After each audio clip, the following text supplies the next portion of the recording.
In Romans chapter 10, Paul is going to continue to talk about the Jews and the Gentiles and that whole debate that he's been referring to throughout the entire book of Romans.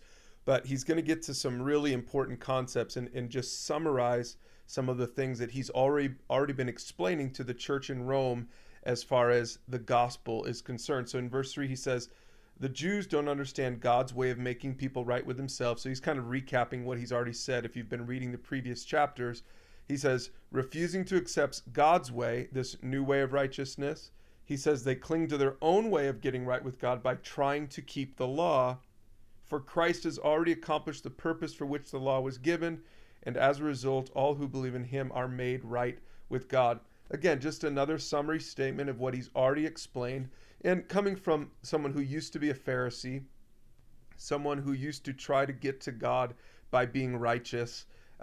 Paul used to be really proud of his pedigree and all of his rule keeping. And then he met Jesus and realized that the only way to be made right with God is by placing your faith in Jesus, not by trying to keep all the rules. And so as we scroll a little bit further down, you're going to see our key verse for today is verse 9. If you openly declare that Jesus is Lord and believe in your heart that God raised him from the dead, you will be saved. For it is by believing in your heart that you're made right with God, and it is by openly declaring your faith that you are saved.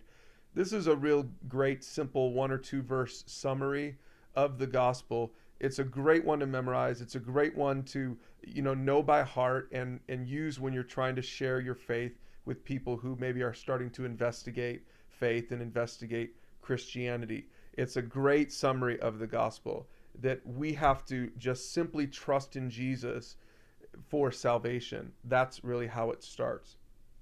Now, notice Paul doesn't say that that's how it ends, but that's how it starts. That's how you can be saved and be made right with God. We still then continue to live in a way that is transformed from the inside out, which he explains in many of his writings as well. But let's scroll just down all the way to the bottom in the last couple verses here, bring us back to the Jew-Gentile debate. He says, Isaiah, the prophet in the Old Testament, spoke boldly for God, saying, I was found by people who were not looking for me. He's talking about the Gentiles. I showed myself to those who were not asking for me. But regarding Israel, the Jewish people, God said, all day long I opened my arms to them, but they were disobedient and rebellious. And so that's Romans chapter 10, and it's sandwiched in between two really difficult chapters, chapter 9 and chapter 11. But you're ready to read chapter 10, and we'll see you tomorrow to tackle chapter 11.